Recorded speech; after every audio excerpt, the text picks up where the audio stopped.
Could Amazon kill off the free sub that you get each month with Prime Gaming? Let's talk about it.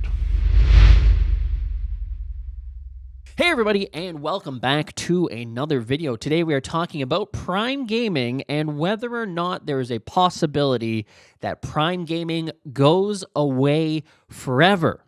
Now, if you don't know what Prime Gaming is this a fantastic thing that if you have Amazon Prime, you're able to access certain benefits in the gaming community, including some various loot things. But the big one that everybody talks about is your one free subscription per month to a favorite streamer of your choice.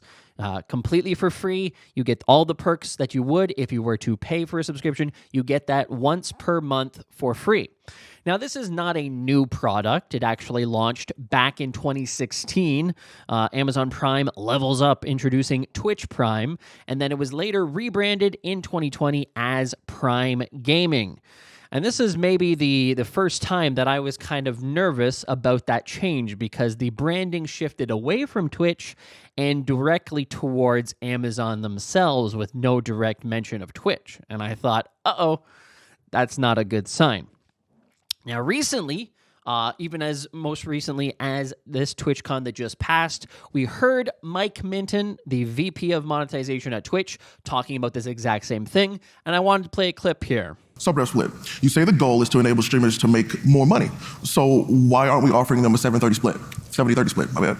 Yep. The question here is, why not? And we did look at all possible options. Could we do it? Could we offer 70-30 widely and broadly? And the answer is no. It simply is not viable for Twitch over the long term, at least as we know things today.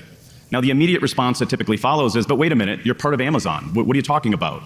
But the thing to understand here is that Amazon expects Twitch to be able to thrive financially as an independent, sustainable business. But good news, Amazon has this amazing benefit called Prime.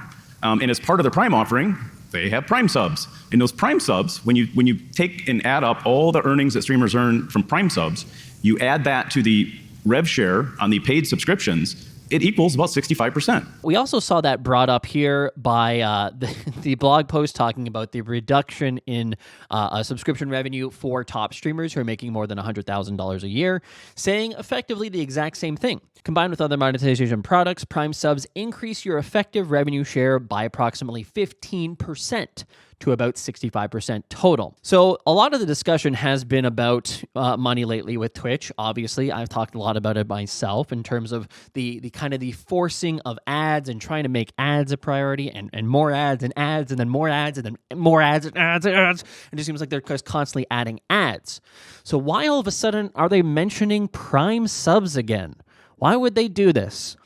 And a lot of people have theorized that maybe they're going to be pulling the plug on Prime subs. This is Gothlion, recently came back to Twitch, who said, if you think Amazon wouldn't pull the plug on Twitch Prime, you're kidding yourself. And I hate to say it, but I think he's right. I think that they recognize that it is costing them a lot of money. And while it was originally launched as a way to encourage people who were on Twitch to purchase an Amazon Prime subscription, perhaps that relationship has changed and people who are on Twitch either already have Prime or they're not going and purchasing an Amazon Prime account because they're on Twitch. And so they're only getting the added benefit of being an existing Prime subscriber. Twitch is not driving the number of people to purchase a Prime subscription that they hoped it would. And so Amazon, obviously wanting to make a profit and not wanting to have to pay out the roughly $100 million. That number comes from here, where in 2021, this is Washington Post, this article just came out today, in 2021, there were 41 million Prime subs in use across the platform. Now, if you factor that and call each one of those $2.50 that they had to pay out to creators, that works out to $100 million. It is going to be less than that because of the fact that Prime subs are local priced.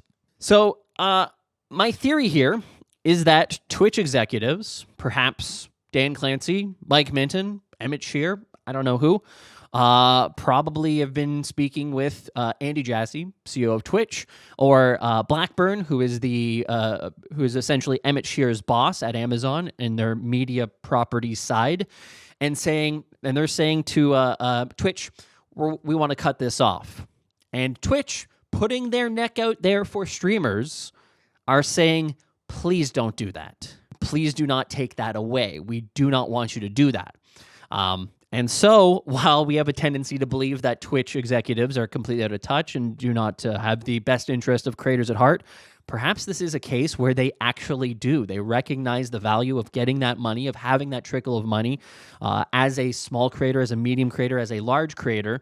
And just to give you an idea of how much revenue creators would lose if they did get rid of Prime, this is Twitch Tracker. They do an okay job. I don't know how accurate it exactly is, but even if it's close to being accurate, or even if it's off by a factor of 50%, it still tends to show just how impactful this might be. For Casimiro, who is currently the top most subscribed to creator on Twitch, 75,000 of their 116,000 subscriptions are currently Prime. That means roughly 60% of their subscription revenue comes from Prime. For Kai Cenat, it's 20%. For XQC, 33,000 out of 42, what's that, 40 some odd percent? Somewhere in that range. Galls, 33 out of 65, 50% of their revenue. Hassan Abi, roughly 25% of his revenue comes from Prime. Nick Merckx, 10,000 out of 50,000, that's 20%. Squeezy, 19,000 out of 40,000, that's 50%. And so on and so forth. It's a significant amount of income that is earned from top streamers all the way down to your one viewer streamers who have one person that subscribes to them. Amazon Prime Gaming has a pretty big impact on that. And I think Twitch recognizes that. And as such, my theory is they've stuck their neck out for us. We give them a lot of shit. We tell them that we think that they're doing a terrible job, that they're disconnected, that they don't know what they're doing, that ads suck. All those things can also be true. But in this case, I think they've actually done something and we'll never know for sure, but I think they've done something here to try to make our lives a little bit easier. It's the only way that I can explain why they are currently promoting Prime subs so hard as a value for streamers overall. Anyways, let me know what you think in the comments below. Do you think that Amazon is going to kill off Prime eventually? And when they do, what happens to Twitch? Do you think that I'm just taking Twitch's side and completely unreasonable and silly and I shouldn't be worrying about what they're doing? That's fine too. Let me know in the comments. Want to hear what you have to think. Anyways, guys, thanks so much for watching. Click like, subscribe, and I'll see you in the next one. Bye-bye.